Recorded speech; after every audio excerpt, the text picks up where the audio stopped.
Read the label, the entire label.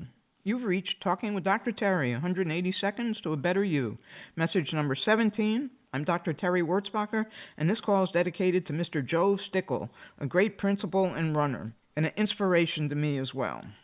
Here's a short quiz. Who or what comes to mind immediately, make sure it's immediately, when I say the following words? Tesla, Volkswagen, fat, skinny, Republican, Democrat, gay, straight, bozo, idiot, Jewish, Catholic, Mormon.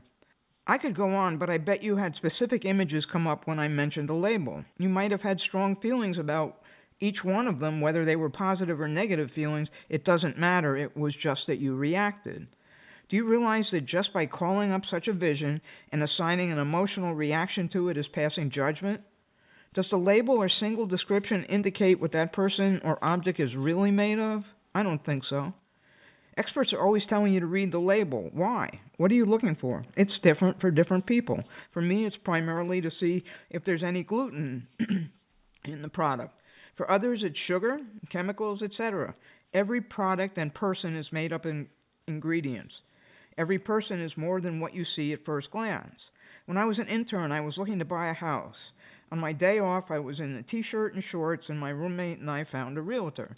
I was in t-shirt and shorts because that's all I cared about, since every other day of my life was in a uniform. At the end of our meeting with the realtor, I complimented him on not judging me based on my sloppy, or maybe slovenly appearance, and not dismissing me. He said he'd learned that lesson the hard way. He wasn't sure if I could afford what I was asking for, but wasn't going to make a snap judgment. I ended up buying the house from him. So often we assess a person by just one trait, and from there on it's extremely difficult to change that impression. What if that's what someone else is doing to you?